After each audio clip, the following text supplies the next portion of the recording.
So I own 7,000 rental properties. Those are assets. Every month, the cash flows in.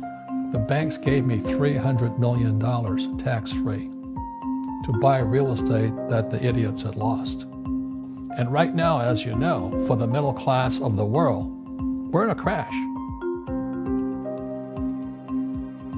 First of all, let's go back to what is financial education? It's not get a job, work hard, save money, and invest in a well-diversified portfolio of stocks, bonds, mutual funds, and ETFs. That's not it. Money is, the financial industry is two things: debt and taxes. And we still tell kids to go to school, get a job, work hard, save money, and get out of debt.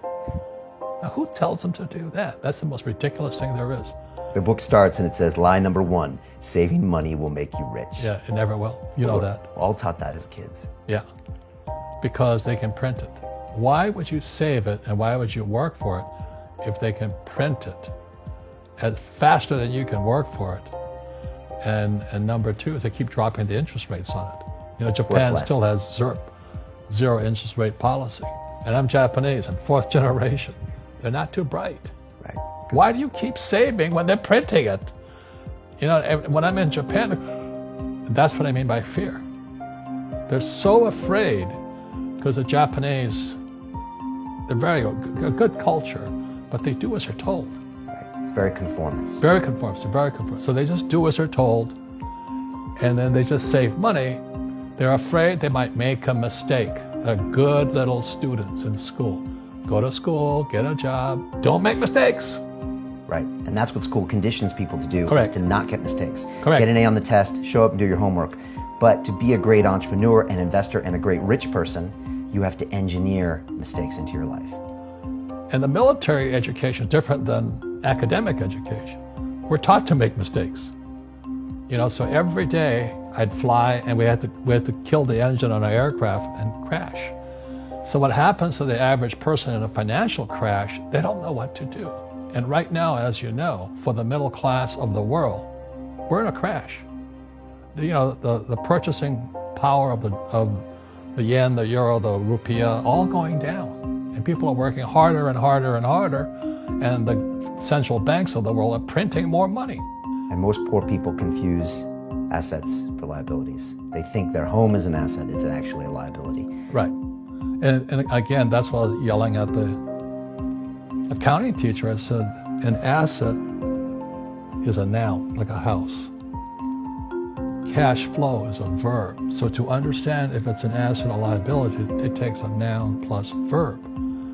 So if the cash is flowing out of your pocket, it's a liability. If the cash is flowing into your pocket, asset, verb, it's an asset. So I own 7,000 rental properties. Those are assets. Every month, the cash flows in. Whereas many people have the big house on the hill and the cash is flowing out. Right. And they're going broke. Right, it's like a frame of mind. Everybody can do the same thing I do because the tax laws are for everybody. We don't say, well, the tax laws are only for the rich. No, the tax laws are for everybody to use if you have the right financial education. McDonald's is in the real estate business, so they sell hamburgers, but they buy real estate, so they pay no taxes. This guy Bezos, he's $16 billion. How much tax did they pay on that $16 billion? 0.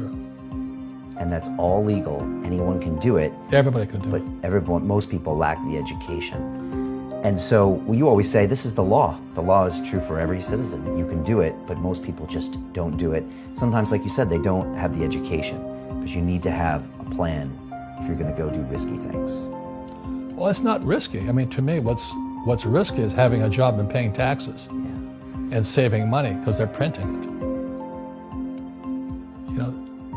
That's the worst thing of all. And that's why there's fake money, fake teachers, because the teachers they don't know it.